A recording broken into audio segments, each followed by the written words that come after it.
Tout le monde qui est en affaires cherche la transaction. Ben oui. Et c'est une erreur. Tu vas dire, ben oui, comment ça que ça peut être une erreur? C'est que la transaction elle peut avoir lieu seulement s'il y a une relation. Nous voici réunis pour un autre épisode de Grandes idées pour faire ta marque, le balado, où on explore les stratégies qui nous aident à augmenter la portée de nos actions de marketing. Aujourd'hui, on va aller à la genèse, on va aller au tout début de la création d'une marque. Alors, vous avez peut-être déjà une idée d'une entreprise, ou vous l'avez déjà, votre entreprise, mais c'est quand même important de comprendre comment on part ça, une marque. Puis, je vais explorer ça avec mon invité, Martin Ducharme, président de Nuevo, qui est spécialiste en valorisation de marque. Bonjour, Martin. Bonjour Gildo, ça va bien? Oui, on parle de la genèse. Là, on parle vraiment du début. Là. Je trouve ça intense. Non, tu sais, la petite feuille de papier, là, tu sais, le napkin au restaurant. Oui, là. oui.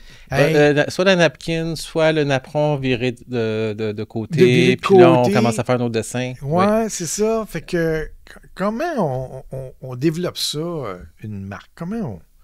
Ben, l'étape du napperon ou de la napkin, c'est parfait, c'est idéal, mais on est souvent très, très rendu loin dans le futur. Ouais. Je pense que c'est important de faire un petit pas de recul, pas arrêter de rêver puis de dessiner ce qu'on souhaite avoir, mais c'est de créer ce que j'appelle vraiment les fondements de la marque. Puis les fondements de la marque, c'est pas des actions marketing, c'est pas un logo, c'est pas une page Facebook, c'est pas une page LinkedIn. Ce que c'est de se questionner, savoir c'est quoi les valeurs qui vont nous animer vraiment. Puis souvent, on entend parler de ça beaucoup, les valeurs d'entreprise. Souvent, la façon que ça va fonctionner, les gens vont prendre une liste ou vont s'inspirer d'un et de l'autre, puis ils vont dire bienveillance, liberté, empathie, n'importe quel mot comme ça. Puis dire check, c'est barré, on a fait ça dans notre... on s'est réglé ce point-là.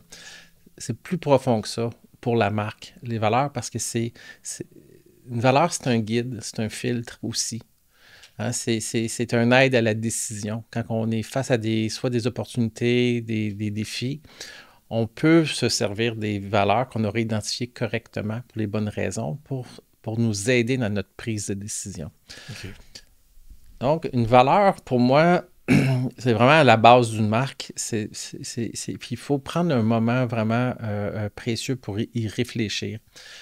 Pas assez de trouver ce qui est à la mode. Hein? On en a parlé dans un autre épisode des notions de mode. Il faut aller au-delà de ça, savoir vraiment est-ce que c'est présent dans mon comportement, cette valeur-là que j'ai identifiée, que j'ai nommée. Hein? On peut trouver des listes, il y a des listes de 180, 200 types de valeurs. Quand on identifie celles qui nous titillent un peu, qui nous connectent, ça, c'est la première étape. Ensuite de ça, c'est de se poser des questions, savoir est-ce que c'est présent dans mon comportement actuel? Sinon, si ça ne l'est pas, c'est un souhait. Fait que c'est correct d'avoir un souhait, mais on ne peut pas la mettre au niveau d'une valeur importante. Fait que donc, tu es en train de me dire que les valeurs de la marque, c'est important qu'elles soient en ligne avec mes valeurs personnelles? Oui. Qu'est-ce qui arrive quand tu es avec un partenaire d'affaires et que tu ne partages pas nécessairement les mêmes valeurs sur le plan personnel? Bien, c'est une association qui est appelée à être problématique? Oui, je cherchais un mot... Plus catastrophique. Oui, mais oui, parce que on a un défaut de valeur indirectement. Ce qui est important pour moi l'est moins pour toi. OK. Ou pas du tout pour moi. Donc, exemple, si tu as une valeur de collaboration, qui est importante, toi, c'est important, j'ai le dos de collaborer, tu es un gars de gang, puis tout ça, puis l'autre, c'est un individualiste qui croit plus, lui, à faire ma job de mon côté, puis je ne m'occupe pas des autres. Bien, ça va tout le temps finir par faire toc, toc, toc. OK. Donc, mais quand tu parles, oui, les valeurs d'entreprise sont connectées aux valeurs personnelles, mais ce n'est pas les valeurs personnelles qu'on amène dans l'entreprise. Je m'explique. Ouais, parce que souvent, les gens disent... Je m'en allais te poser une question par rapport à ça. Parce que souvent, les gens sont là, c'est mes valeurs. Exemple, j'ai une valeur familiale. Oui. Peut-être famille. Pour moi, c'est important la famille. Qu'est-ce que ça vient faire dans mon entreprise? Mais si je suis un centre de la petite enfance, ça fait peut-être du sens. Mais je suis en branding, je suis en valorisation de marque. C'est quoi le lien? Il n'y en a pas. Il n'y a aucun lien. Donc, ça ne veut pas dire que ma valeur de famille n'est pas bonne. Ça fait juste dire que ma valeur de famille est pour ma vie personnelle. Mais dans ma vie professionnelle, c'est quoi les valeurs qui vont me permettre, c'est présent dans mon comportement, je suis cette valeur-là, je considère ça important, c'est un principe pour moi. Et comment cette valeur-là va pouvoir parler à un client, celle que j'aurais identifiée. Parce que la marque, c'est de la communication, hein? C'est une centrale de communication. On essaie de faire une connexion avec un client. Donc, la valeur est importante pour moi. Je donne un exemple. OK, liberté. Tu sais, j'ai un client qui m'avait nommé ça à un moment donné. Oh, la liberté, c'est pour ça que je partais à mon compte. Puis, c'est très moi. Tu sais, OK, mais j'ai dit, de quelle façon est-ce que cette valeur-là est importante pour ton client? Peut être importante ou peut devenir un bénéfice pour ton client. Parce que si on veut communiquer une valeur, il faut que lui ait un gain. Okay, il a réfléchi un peu, puis j'ai beaucoup aimé la réponse qu'il m'a donnée parce qu'il l'a connecté à son client. Il a dit, ben, dans mon domaine, qui est dans le domaine de l'ingénierie, il dit, on a tendance dans ce milieu-là à garder les codes sources pour garder le client captif, si on veut. Mais il dit, moi, je préfère leur donner ça parce que je veux qu'ils soient libres de me choisir à nouveau ou non. Okay. Donc, là, il transposait la valeur de liberté à son client.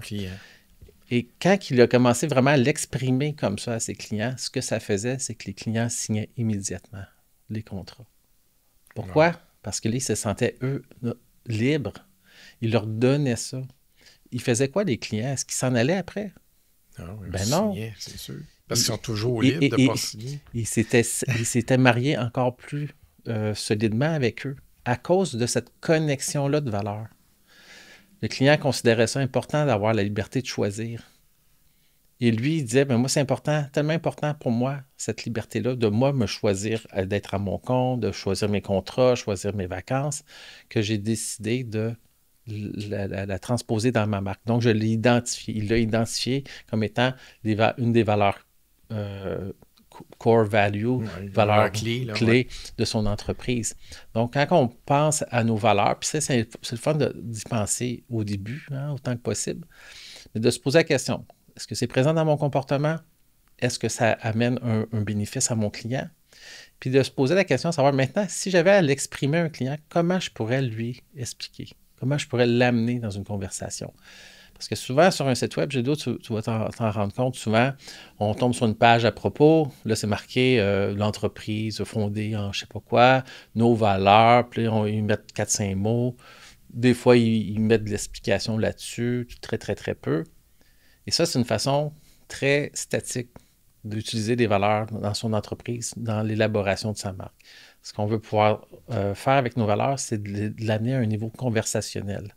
On est capable d'en parler dans une conversation. Je te rencontre dans un réseautage, puis je te dis, ben, tu sais, moi, une chose qui est super importante pour moi, hein, je n'ai pas besoin de dire le mot valeur. Quelque chose qui est super important pour moi, c'est la collaboration, tu sais, parce que je ne peux pas amener le projet de mes clients au niveau qui pourrait être si on ne collabore pas bien ensemble. Toi, tu as une valeur similaire de collaboration, tu te mets à pleurer un petit peu de joie. Tu te dis, oh my God, c'est donc bien rafraîchissant. J'ai le goût d'en savoir un peu plus. Fait que là, la job de la marque, elle s'installe. Pourquoi? Parce que, OK,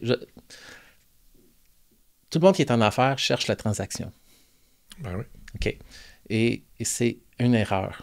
Tu vas dire, ben oui, comment ça que ça peut être une erreur? C'est que la transaction elle peut avoir lieu seulement s'il y a une relation. C'est ça. Les valeurs deviennent un outil à créer cette connexion-là, relation, et ultimement à amener une transaction. Trop souvent, c'est pour ça que les gens se lancent dans le marketing. C'est pour ça que les gens se lancent à faire des posts puis du contenu sur les réseaux sociaux. C'est pour ça que les gens font des sortes de trucs pour aller chercher la transaction. Mais ils oublient en cours de route la relation. Et les valeurs vont nous servir à ça. J'ai remarqué aussi, par rapport aux valeurs, tantôt tu donnais un exemple sur un site web, j'ai remarqué aussi qu'il y a des gens qui vont rendre ça très personnel. Tu sais, qui vont, par exemple, j'ai vu des photographes raconter leur vie en disant, moi, mes valeurs, vous allez me trouver l'été en train de manger de la crème glacée et boire des smoothies. Ils vont dans des choses qui n'ont pas vraiment un lien avec le client mais ils en dévoilent sur leur comportement, eux, qu'est-ce qu'ils aiment, puis qu'est-ce qu'ils font, puis pour rendre ça peut-être plus humain, mais souvent, il n'y a pas le lien du bénéfice pour le client. Et rarement là. Là, ce qui arrive, c'est que ça vient un peu je pense, tu sais, le fameux storytelling, ça vient un peu de ça. Il faut que je me mette en lumière pour que les gens se connectent, me trouvent intéressant et sympathique ou drôle ou peu importe ce qu'on voudrait. Et les gens qui font ça, moi, j'appelle ça vraiment, c'est le culte de la personnalité aussi. C'est très, très présent quand on parle de mode marketing, des choses comme ça. C'est vraiment le culte de la personnalité. Ce qu'on va voir sur un site web d'un coach ou d'un consultant, c'est sa photo, son visage, j'allais dire sa grosse face. Puis souvent, sa grosse face un peu partout dans le site web parce que c'est moi. Ouais. Puis ils vont nous raconter qu'il vient de là, puis qu'il aime ça, puis il mange des cornets de crème glacée parce que c'est l'été, puis il va se faire photographier peut-être avec son chien parce qu'il veut se rendre sympathique. C'est correct. Mais si je ne comprends pas ce que tu peux faire pour moi, c'est un exercice inutile. C'est que tu n'as pas établi ta marque de la bonne façon. La marque, c'est cette connexion-là. C'est qu'est-ce que je vais en retirer? Fait que, tantôt, je te disais, les valeurs vont connecter, mais des fois, la fameuse raison d'être ou la mission qu'on va se donner va permettre un certain niveau de connexion. Pourquoi qu'on fait des choses? Mais souvent, ça aussi, c'est une mode, le fameux pourquoi, le fameux Start with Why de Simon Sinek. Mais quand on regarde ça, c'est la même chose que j'avais dit dans une capsule précédente, c'est de vouloir se démarquer pour moi, d'aller chercher son pourquoi. On est encore extérieur à nous. Et souvent, moi, je vais dire à mes clients d'aller explorer le Start with I. Commencer avec le soi. Qu'est-ce que je veux? Qu'est-ce que j'aime? C'est quoi la transformation que je souhaite voir arriver dans le monde à travers mon service ou mon produit comme instrument? Qu'est-ce que je veux aller faire? Le pourquoi, là, c'était super bon, là, Simon Sinek, ce qu'il a fait, cette conférence TED extraordinaire. Mais il faut aller plus loin que ça. Il ne faut pas créer le pourquoi pour se rendre intéressant, parce que les gens cherchent des pourquoi intéressants. Ah, les gens vont embarquer là-dedans. Il ne faut pas avoir l'air intéressant. Il ne faut pas aller dans cette zone-là. Les gens vont nous trouver ou non intéressants, peu importe ce qu'on va faire. Il faut être vrai. Authentique, ben c'est un grand mot, ça aussi, là, mais en fait, il faut faire attention à tous ces mots-là qu'on entend partout. Bienveillance, empathie, authenticité. Mais il faut vraiment se reconnecter. Qu'est-ce que moi, j'ai envie de faire comme changement dans le monde? Donc, les valeurs, pour moi, c'est l'instrument ultime. Pourquoi? Parce que ça permet de guider, connecter, filtrer. Mais notre raison d'être, qu'est-ce qui s'anime en nous? Comment on aime aborder des problèmes ou des situations? Qu'est-ce qui se... Puis, c'est pas quelque chose de grandiose, hein, le purpose. C'est quelque chose d'aussi simple que... moi, c'est de faire voir et penser autrement. C'est ce qui se déclenche automatiquement quand quelqu'un me pose une question. Hein, c'est de prendre la pièce de 25 sous puis la revirer de bord, dire, ben là, il y a une reine, ou peut-être un roi, là, mais il y a une orignal, un roi, une reine. C'est de faire ça. C'est pour ça que j'ai développé l'affirmation de marque plutôt que d'aller dans la voie de se démarquer. Pour moi, c'était un non-sens parce que c'est une course qui est toujours perdue. Hein? Affirmer, c'est qu'est-ce qu'on affirme, ce qui est là, ce qui est présent, ce qui est vrai. Ensuite de ça, c'est juste une question de dire qu'est-ce que je fais remonter à la surface qui est d'intérêt pour le client que je cherche à connecter avec. Okay. Et plutôt que de dire je vais faire quelque chose de super cool, je vais me mettre tu sais, souvent l'image que j'ai amenée, si je m'en vais faire un réseautage, ben je vais me mettre un chapeau d'Indien sur la tête avec des grandes plumes, tu sais, un chapeau de chef, puis là, ben les gens vont me remarquer. Vont me remarquer.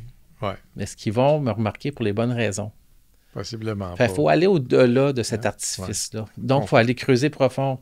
Tu sais, la marque, quand on veut la construire puis la faire durer dans le temps, ce qu'on va faire, c'est qu'on va définir le style. C'est quoi notre voix? VOIX, hein? Orale, écrite, visuelle. C'est de le déterminer à l'avance. Tu sais, moi, avec mes clients, je le fais avec des mots-clés. Pourquoi des mots-clés? Parce que c'est facile à se souvenir. Minimaliste, épuré, corporatif, coloré, exemple. Donc, ça me permettrait de savoir que quand je fais une production graphique, d'aller dans cet esprit-là. Quand j'écris, hein, on peut écrire de façon colorée, hein, avec des exemples, etc. On peut être droit au but, Puis quand je communique verbalement avec les gens, ben, je vais encore là m'appuyer sur 2, 3, 4, 5 de ces mots-clés-là. Pas tous en même temps. Des fois, c'est juste quelques-uns qui vont, selon le média qu'on va utiliser, hein, soit ma parole, soit mon écriture, soit visuellement ce que je vais proposer. On va les mettre en prédominance, si on veut. Puis c'est comme ça qu'avec le temps, les gens vont reconnaître ce style-là. Hein? On est capable de se rendre mémorable de cette façon-là aussi. Et si on communique avec force des valeurs importantes pour nous, pour permettre la connexion, si notre raison d'être à nous est présente dans nos activités quotidiennes, à savoir, ben moi, c'est pas compliqué. Si c'est de faire voir et penser autrement, mais il faut que je me sois, exemple, un podcast comme celui-là, fait du sens. Pourquoi? Parce que je peux, avec l'aide du micro, de transmettre cette idée-là de voir et penser autrement la marque, le marketing, les affaires. Tout à fait. Donc, ça vient m'aider, moi, quand j'ai défini ma marque, à faire mes choix, à décider de comment je vais m'exprimer verbalement, à l'écrit ou visuellement. Donc, j'ai mes petits mots-clés à moi, j'ai mes valeurs qui sont identifiées, j'ai ma raison d'être qui est clairement été définie. Puis définir, tu sais, la raison d'être, puis ces choses-là, même les valeurs, les gens ont de la misère à se poser là-dessus.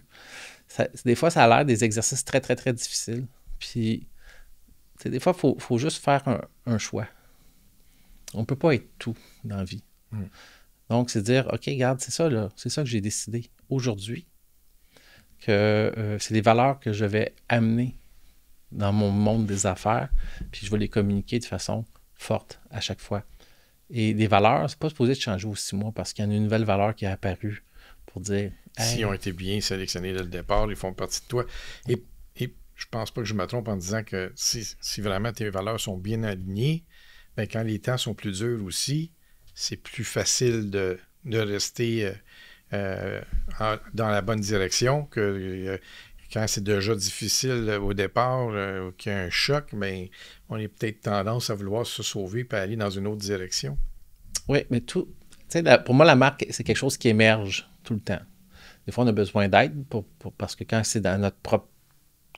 Tu sais, quand on a le nez collé sur le petit tronc d'arbre, c'est difficile des fois de les identifier. C'est pour ça que, tu sais, quand je travaille avec mes clients, c'est pas parce qu'ils sont pas intelligents, qu'ils sont pas brillants, c'est parce qu'ils ont le nez à côté sur le tronc d'arbre, ils ont de la difficulté à avoir le recul. Je les amène à faire ça puis à prendre ces décisions-là. On les fait juste émerger. On les invente pas. On dit pas, hey, ça serait cool, là, je regarde la couleur de tes yeux, là. Toi, là, je pense qu'authenticité, ça serait bon, tu sais, c'est dans ta palette. Non, ça marche pas, ça. Puis quand les gens sélectionnent un mot, hein, qui disent c'est une valeur importante, qui aille explorer ce qu'il veut vraiment dire, ce mot-là. J'ai quelqu'un à un moment donné qui m'a parlé d'authenticité, puis j'ai demandé à savoir ce que ça voulait dire pour cette personne-là, puis j'ai dit, je comprends, ta compréhension de ce mot-là, mais si je te disais que Hitler était authentique, tu répondrais quoi? Puis là, ça a été un choc, parce que oui, même les tyrans, ils ont des valeurs, tu sais. Lui, il était authentique, tu sais. OK. Je pense que c'est une très, très bonne conclusion. Oui. C'est tout à payant de finir ça avec Hitler. Puis, tout à fait. J'espère que vous êtes alignés davantage sur l'émergence de la marque. On va sûrement reparler de ce sujet-là un peu plus tard dans un autre épisode pour justement la développer encore plus, la mission et les valeurs. Merci Martin de ta participation. Plaisir. Si vous aimez le type d'informations qu'on vous donne dans ce balado, bien, je vous invite à vous inscrire sur YouTube, aller chatouiller l'algorithme de YouTube un petit peu pour nous. Et puis, si vous préférez la version auditive, évidemment, nous sommes sur des plateformes d'écoute. Mon nom est Herménégildo Conté et je vous remercie encore une fois de votre fidèle écoute. À bientôt!